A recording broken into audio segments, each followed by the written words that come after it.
photo made me uncomfortable. Hey, today's a huge day in entertainment, man. It's the most anticipated day since Huey Lewis in the News. Well, since they released their follow-up to the 1983 hit record Sports. That's right, I'm talking about Star Wars Episode 3, Revenge of the Sith. Will it be better than the 86 Huey Lewis follow-up 4? Remember Stuck on You, Hip to Be Square? I don't know. That's up to you. All right, back to Star Wars. These people here, Star Wars junkies, lined up outside a theater in Toronto today. They showed up around noon to wait for the first showing at 12:01. It's like this. Wow. It's like this at theaters everywhere around the world. But hey, they waited 3 years for this day. Now, there's a guy in the States who is such a fan, he didn't just dress up. He dressed up his friends. And he built sets. And he gave them props. And he made his own Star Wars movie. And I talked to him yesterday. Learn to know the dark side of the Force, and you will achieve a power greater than any Jedi.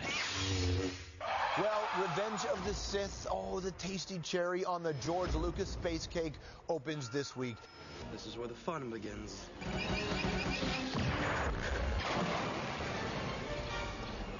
Enter Shane Felux. He may look like a character in the film, but guess again, he's the executive producer and director of Star Wars Revelations.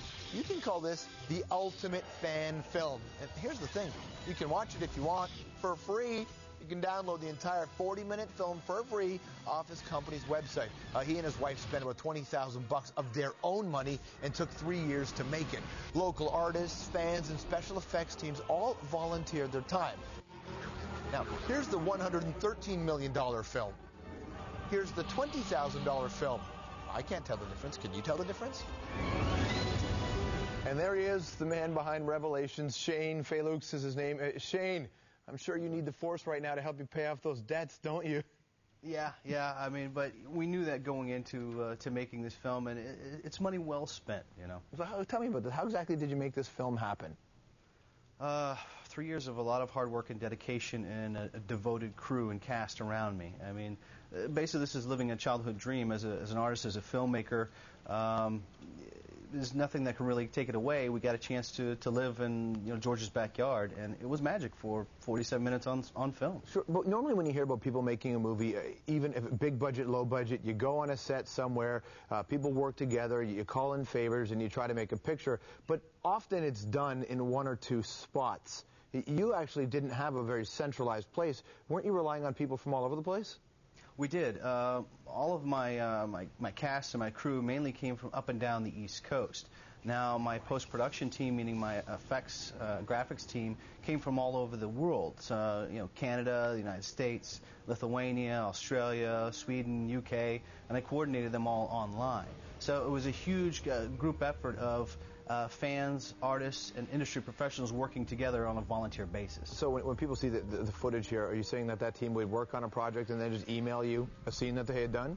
No. Basically, I set up an online group, and when I would bring in an artist, I would invite them to this forum that I had created, and that's how I coordinated all efforts with my post team via the internet on a forum. And use of our server, that's how I would get footage to them, they would get footage to me, back and forth, until I had a finished product, which was produced and edited in my basement in my house. Your wife wrote it, was a producer on it as well. The idea that you got a lot of people to sort of donate their time to work on this project, your effects team, is because they were fans of Star Wars. And you got to know, if you had said, hey, look, I want to make a really cool film, but instead I want to do, Bad Boys 3, that you weren't going to get the same thing. What is it about Star Wars for you and your team that made this one the deal? I mean, you're right, George. If I was doing an independent film about a guy and his duck, who cares? But the fact that I'm doing a Star Wars, you say the word Star Wars and people just come out of the woodwork. It is a touch and affect so many walks of life that everybody would like to play in that universe. It affected their careers, in which that's what they wanted to do. So not just fans, but people in the professional industry. And when we show them that we're doing a very professional production level without the money, without Uncle George, when they come shoot with us, they always say, you need me again, call me. And they had a good time. They got a chance to live the dream, not just our dream, but everybody who was involved. So they started believing in the movie, and it was we filmed like a unity, like a family eventually, in which it was they say we can't do this, we set out to do it. Well, speaking of Uncle George and George Lucas, I mean, let's be honest, he's controlled the brand of Star Wars in a pretty significant way. How come nobody shut you down?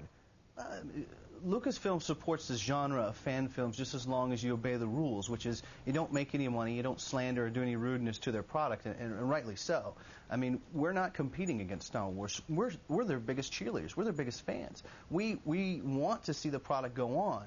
And so I think Lucasfilm is smart enough to recognize that fandom keeps that product alive. Fandom keeps that magic and myth of Star Wars alive, just as long as you don't try and, earn any money off of it. Has he seen it? Have you got any response from Lucasfilms and them? Do you know? There was an article in USA Today that asked him that, and even I was interested in him about that. And he said he has not seen it. He's kind of busy right now, but he does appreciate the devotion that fans are doing. So I think hopefully eventually he'll see it. Well, we know Revenge of the Sith is opening. People are going to start seeing it. Wednesday night people are going to start going to see this, and the weekend, of course, it'll be a big film. But through all your hard work, you got a sneak. You saw it, didn't you? What's the verdict on it? I tell you, George, it is a very powerful close to the end of that saga, the close of the book. I mean, it is the best of the prequels. This is the film that fans have been waiting for. Really quickly, as I'll wrap this up, your picture, where does it fit in the series, in terms of timeline? Yeah, Revelations takes place between Episode 3 and 4. So we tie in, coming from Revenge of the Sith, that the Jedi are now being hunted into our story, so there are bounties on them. The Empire has now risen to power. Darth Vader is just coming into the scene. So it's a struggle in our story for the Jedi Order trying to seek a hidden artifact to try and bring the Order back. The Empire, of course, is hunting to retrieve that Order to eliminate the rest of the Jedi. And come Episode 4, our story explains kind of why there are no more Jedi and what happens to them. Sure, man. All right, well, perfect. Good luck on your next film. I hope somebody pays for it so you and your wife don't have to. We'll talk to you next time. Thanks, George. I appreciate it, man. You should see this film. You can download it, man. It's amazing. Peter, come on in. This film, Revelations, what he did with 20 grand was incredible. Yeah. Nice picture. Hello, sir. Good to see you.